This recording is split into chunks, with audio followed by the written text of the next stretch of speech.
అందులో చాలా క్లియర్‌గా అతను గేమింగ్ యాప్ నిర్వహిస్తున్నట్లుగా, వాళ్ళకి సపోర్ట్ చేస్తున్నట్టుగా యాడ్‌తో పాటు వాళ్ళిద్దరి మధ్య జరిగిన సంభాషణ కూడా ఆడియో క్లిప్‌లో ఉంది. అయితే ఆడియో క్లిప్‌లో ఉంది వాస్తవం ఎంత? అసలు హర్ష ఎందుకు పోలీసుల ముందు రావట్లేదు? పోలీసులు ఎందుకు హర్ష కోసం తిరగట్లేదనే విషయాన్ని మనతో మాట్లాడడానికి యువ సామ్రాట్ రవి గారు ఉన్నారు. అడిగి మరిన్ని విషయాలు తెలుసుకుందాం. సార్ నమస్తే అండి. నమస్తే సార్. రవి గారు, ఇప్పుడు చూస్తున్నాం నార్సింగ్ పొల్యూషన్ గతంలో జరిగినప్పుడు రాజ్ తరుణ్ కేసు అవ్వచ్చు, జానీ మాస్టర్ కేసులో చాలా స్పీడ్‌గా పికప్ అయింది. ఇమ్మీడియేట్‌గా అరెస్ట్ చేశారు, జైలుకి పంపారు. రైట్. అంటే పోలీస్ యాక్షన్ తెలంగాణలో ఎంత ఫాస్ట్‌గా ఉంటదని చూపించారు. రైట్. ఇప్పుడు ఈ కేసులోకి వచ్చేసరికి దాదాపు ఆదివారం అంటే రేపటికి ఆదివారం వారం రోజులు అవుతుంది ఎఫ్ఐఆర్ ఇష్యూ. ఇంతవరకు ఎక్కడ కూడా ఏం కదిలినట్లుగా గానీ, లేదా అబ్బాయి ఎవరైతే అబ్స్కాండింగ్ ఉన్నాడో ఆయన తరపున నోటీస్ ఇవ్వడం గానీ, ఏం ప్రాసెస్ జరిగినట్లేదుగా అనిపిస్తుంది. దాని వెనక కారణం ఏముండొచ్చు అని ఒకటి.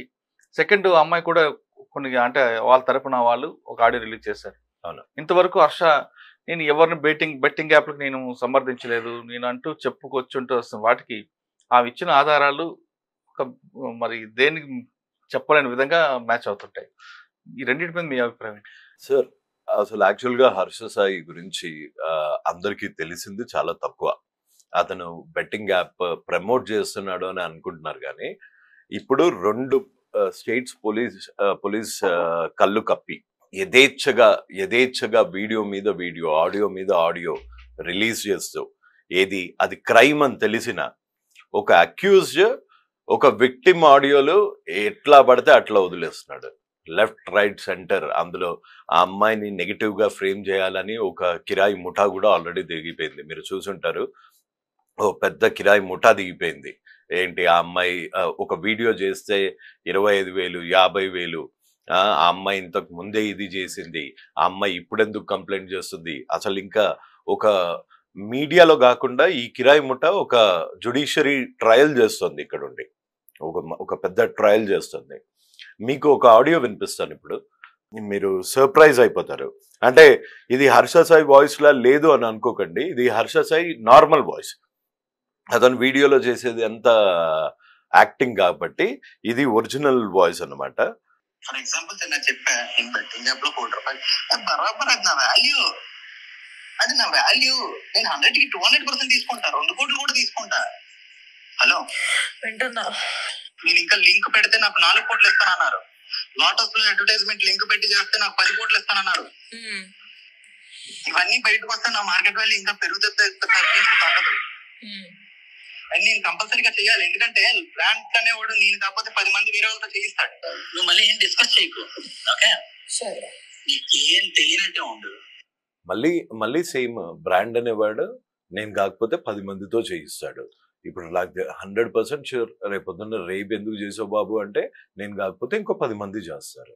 ఈ నాన్ సెన్స్ ఆన్సర్స్ కి అతను ఒక డిక్షనరీ అన్నమాట.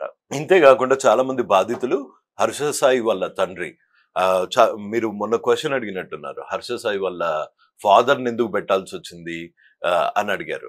నేను ఐ థాట్ అనవసరంగా పెట్టారేమో, ఇది పెళ్లి చేయిస్తాను అన్న హామీ గురించి పెట్టారేమో అని ఒక సాఫ్ట్ కార్నర్ లో ఆలోచించా. కానీ రాధాకృష్ణ గారు ఒక పెద్ద పింప్ అండి. అతను కాల్ మనీ, సెక్స్ మనీ, ఒక అన్అఫీషియల్ వడ్డీ వ్యాపారి. Call money racket, sex rackets నడిపించేవాడు.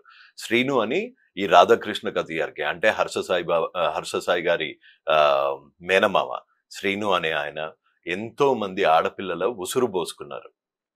15 లక్షలకి 1,60,00,000 బ్లాక్ మెయిల్ చేసి చెక్స్ తీసేసుకొని ఆ అమ్మాయి నోట్ పిక్స్ వాళ్ళ హస్బెండ్ కి చూపిస్తానని, వాళ్ళ ఫాదర్ కి చూపిస్తానని, అలా ఎస్కోటక్లో గనక నేను ఇప్పుడు డేర్ చేస్తున్నా, ఎవరన్నా ఎస్కోటకి వెళ్ళి రాధాకృష్ణ కతియార్ గురించి ఎంక్వైరీ చేస్తే పువ్వు పుట్టగానే పరిమళిస్తుంది అన్నట్టు వీళ్ళ ఫ్యామిలీ వల్ల బలైపోయిన వాళ్ళు.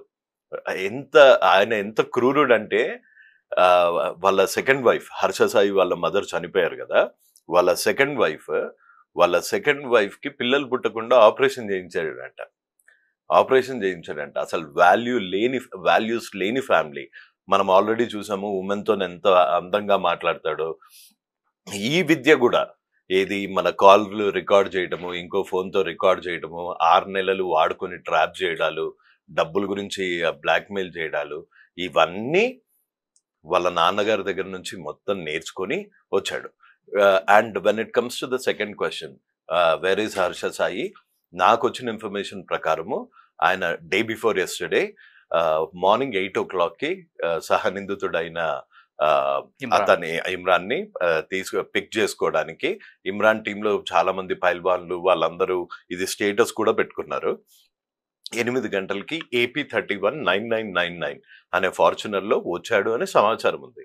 కానీ ఇప్పుడు అది ఎట్లా ప్రూవ్ చేస్తాను, ఇంత నాకు తెలిసిన ఎందుకు ఆ కార్ ని ఫాలో చేయలేకపోయారు, అసలు ఆ కార్ లో ఎవరున్నారు, హర్ష సాయి ఉన్నాడా లేకపోతే హర్ష సాయి లేడా, ఇంత డీటెయిల్ గా నాకు తెలియదు.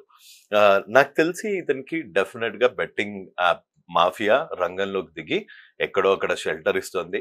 అండ్ నాకు వచ్చిన కాన్ఫిడెన్షియల్ ఇన్ఫర్మేషన్ ఏంటి అంటే, నా గురించి ఎవ్వరూ మాట్లాడకూడదు అని ప్రతి మీడియా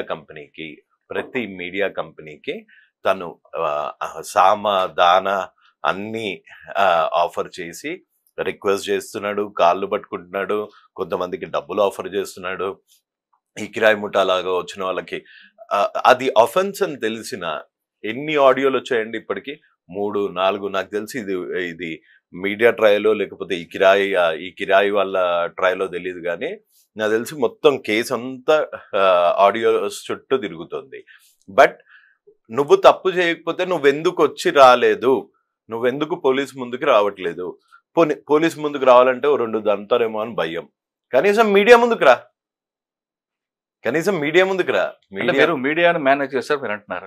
రైడర్ కి అయితే అటువంటి కాల్స్ రాలేదు, బెదిరింపులు రాలేదు. అంటే మీకు రాలేదేమో సార్, కానీ చాలా మందికి టెక్స్ట్ వచ్చాయి, కొన్ని ఛానల్స్ లో సంప్రదింపులు వస్తున్నాయి. ఇంతకు ముందులాగా అతను కొన్ని డిమాండ్స్ పెడతాడన్నమాట.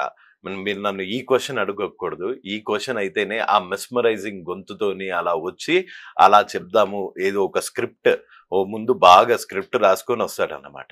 ఒక పేదవాడికి ఇస్తుంటే ఎందుకు ఈ ఓవర్ యాక్షన్ కి ఇంకా కాలం చెల్లింది అనుకుంటున్నా. కాకపోతే ఇప్పుడు వచ్చే ఛాన్సెస్ అయితే నాకు కనిపించట్లేదు. అండ్ నా ఉద్దేశం ప్రకారం he is very much in Telangana or Andhra Pradesh. కానీ కొంతమంది ఆయన అబ్రాడ్ లో ఉన్నారు, గేమింగ్ యాప్ వాళ్ళే అతనికి షెల్టర్ ఇచ్చారన్నది. గేమింగ్ యాప్ వాళ్ళు షెల్టర్ ఇచ్చుంటే ఇప్పటికి చైనాలో ఉండేవాడు. ఒక బ్యాన్ చేసిన లోటస్ 365 అనే బెట్టింగ్ యాప్ గురించి ఆయన ఎంత దర్జాగా చెప్తున్నాడు, 10 కోట్లు తీసుకుంటా అది నా మార్కెట్ వాల్యూ అంట.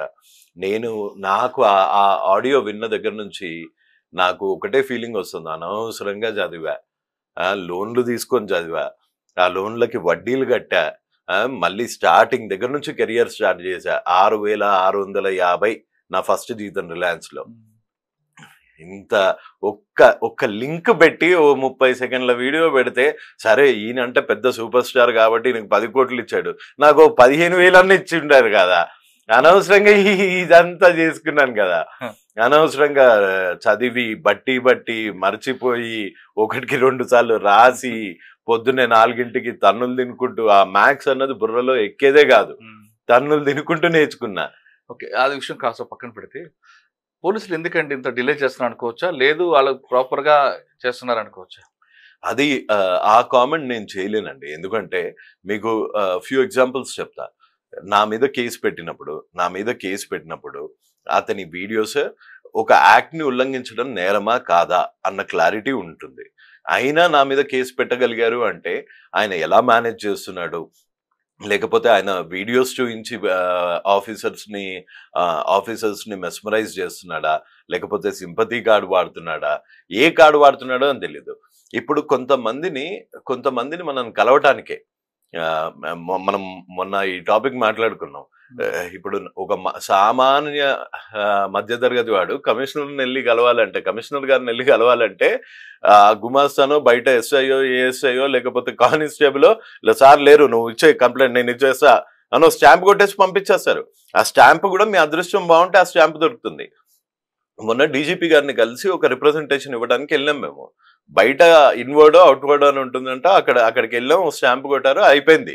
అది చదివారా లేదా అందులో ఏముంది ఒక్కట్లేదు. అది ఇచ్చి కూడా ఇప్పటికి 2 వారాలు అవుతుంది, ఇప్పటి వరకు ఒక్కటి కూడా యాక్షన్ లేదు దాని మీద. సో నాకు తెలిసి మన సిస్టమ్ ఇలా ఉందనుకుంటా, హర్ష సాయి లాంటి వాళ్ళకి చాలా అనుకూలంగా ఉందనుకుంటా. జానీ మాస్టర్ లాంటి వాళ్ళనే 2 రోజుల్లో సంఖ్యలు లేసి మరీ జీప్ లో వేసి కూర్చోబెట్టారు. ఇతని మటుకు నాకు తెలిసి అబ్స్కాండింగ్ లోనే ఉన్నాడు. బాధితురాలు శాంతం తన పేరు అన్ని నాశనం అయితే కానీ ఈయన మటుకు బయటకు వచ్చే ఛాన్సెస్ లేవు అనుకుంటా. సార్ ఇప్పుడు ఆమె కూడా కొన్ని ఆడియోలు రిలీజ్ చేస్తున్నారు. అంటే కేసు పక్కదోర పట్టించడానిక మనం ఏ కోణంలో చూడొచ్చు? ఆమె ఏ ఆడియో రిలీజ్ చేశారండి? హర్షాకి గేమింగ్ వాళ్ళకున్న సంబంధాలపై కానీ అవి రిలీజ్ చేయడం ఎంతవరకు కరెక్ట్? అవి రిలీజ్ చేయడం ఎంతవరకు కరెక్ట్ ఏంటండి? ఒక వ్యవస్థనే రేప్ చేసిన వాడు వీడు అని చూపిస్తున్నారు. ఒక యాక్ట్ నే రేప్ చేసిన వాడు, ఒక ఆన్లైన్ గేమింగ్ యాక్ట్ నే రేప్ చేసిన వాడు అని మొన్న మీ ఇంటర్వ్యూ చూశాను చిరంజీవి గారితోని. ఆ చిరంజీవి గారు 4 నెలల నుంచి కుట్ర ఆయనకు తెలీదు, 4 నెలల నుంచి కాదు 4 ఏళ్ల నుంచి ఇది కుట్ర కాదు, 4 ఏళ్ల నుంచి వాయిస్ లేపినందుకు 4 కేసులు పెట్టించాడు నా మీద ముచ్చటగా. ఆయనే గర్వంగా చెప్తున్నాడు, నేను వదలా, పరువు నష్టం తాబా వేస్తా, వేసుకో, ఒకటి కాకపోతే వందేసుకో. అండ్ డెఫినెట్ గా చెప్తున్నా, వీళ్ళ మెస్మరైజింగ్ ఫ్యాక్టర్ మీడియా ముందు నడవచ్చు, ఐ మీన్ కొన్ని ఛానల్స్ ముందు నడవచ్చు, వీళ్ళ కిరాయి వాళ్ళ ముందు నడవచ్చు. డెఫినెట్ గా కోర్ట్ ఆఫ్ లాలో ఇతనికి శిక్ష పడుతుంది. ఓకే సార్, ఫైనల్ గా చెప్పండి, వర్ష బాధితులు ఎవరు వచ్చినా వాళ్ళకి ఆశ్రయం కల్పిస్తా, వాళ్ళకి న్యాయ సలహాలు ఇస్తా అని చెప్తున్నారు మీరు. అవును, అలా ఆ విధంగా ఎవరైనా మీకు అప్రూవ్ చేయారా? చాలా మంది అయ్యారు. వాళ్ళ నాన్నగారి గురించి ఆల్రెడీ 6 వచ్చారు. హర్ష సాయి గురించి కూడా చాలా మంది వచ్చారు. అండ్ వీళ్ళ పాపం కంప్లీట్ గా పండింది. సరే, ఆ 6 ఆడియోలు ఉన్నాయి అంటే పెట్టుకో, ఇంకో 10 మంది వస్తారు. నీ దగ్గర నువ్వే చెప్పావు నా దగ్గర 8 హార్డ్ డిస్క్లు ఉన్నాయని. ఆ 8 హార్డ్ డిస్క్లు ఉన్న వాళ్ళల్లో సగం మంది వచ్చినా నీ బెట్టింగ్ మాఫియా కూడా నేను కాపాడలేదు హర్ష సాయి. ఎప్పటికైనా సరే, ఇప్పటికైనా ఖచ్చితంగా పోలీసు ముందుకు రావాలంటున్నారు యువ సామ్రాట్ రవి గారు.